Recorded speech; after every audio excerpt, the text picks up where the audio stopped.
Super Bowl III provided the classic matchup of David and Goliath. The AFL underdog Jets versus the NFL seemingly unbeatable Colts.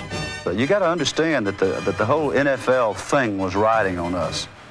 That these upstarts actually were going to play against us, and we were 15-1. The only game we had lost was to the Cleveland Browns.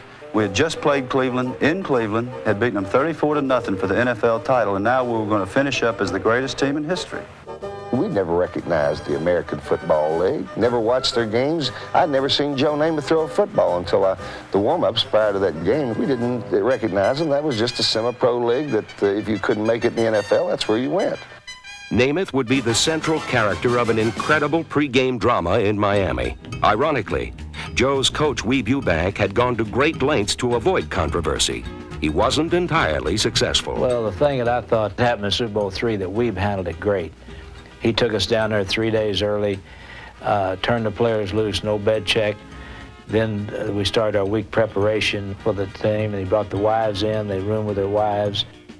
Well, there's one thing that Weeb Ewbank had drummed into our head. He says, whatever you do, don't open your mouth. Don't say anything that might incite these guys. Well, what does Namath do? He makes some remark that there were 5 quarterbacks in the AFL that were better than Earl Morrall. And, you know, we're all saying, Joe, we have to block these people. You don't. One fellow who took particular exception to Joe's criticism of Colt quarterback Morrall was Colt place kicker Lou Michaels. The scuffle at the bar between Namath and Michaels, Joe was saying how they were going to kick the butts of the Colts, and Lou Michaels said not only were the Colts going to kick the Jets' butts, but he would personally that night do the same thing to Joe. And it ended up Joe being a smarter guy, that he ended up buying around the drinks, and everybody ended up having a good time that night. But just when matters finally appeared to quiet down, Namath dropped his ultimate bombshell. He was at a banquet where they honored him, and during a question and answer session where they asked him, what do you think about the game, who's going to win? He said, well, we'll win, and I guarantee it. Well, I could have shot him, because he upset everything that I had done. But as it turned out, I think it really helped us, because we all felt that way, but none of us wanted to come out and say it. Well, Joe was really the leader of that team, and he says, hey, I'll get up and say it. He got up and blurted it out. And when Joe came out and said he guaranteed that the Jets were going to win, our people got angry. And I thought, boy, this is just what we need. We were practicing in Boca Raton, and I mean, we had quality football practices for that game. Shula had to call off the dogs. We were beating each other to death.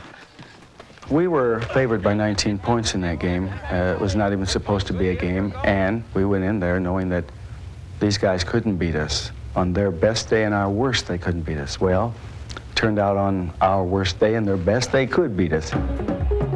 It certainly was the worst day ever for NFL Player of the Year, Earl Morrall. All season, Morrall had quarterbacked the Colts brilliantly. But January 12, 1969 was to be his day of infamy. The Jets intercepted Morrall 3 times at the goal line, the most humiliating heist coming just before halftime. On a flea flicker play, Earl Morrall was the only man in the stadium who did not see a wide-open Jimmy Orr. When Earl threw to a different receiver, it was the Jets' Dick Hudson who ended up with the ball. Not only wasn't Baltimore crushing New York, they were losing at halftime 7-0. The Jets built a 16-7 lead that could not be overcome, even by future Hall of Fame quarterback Johnny Unitas.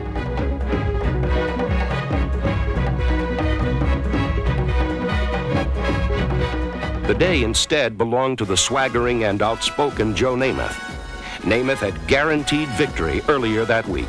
Against the Colts, he backed up his flamboyant boasts.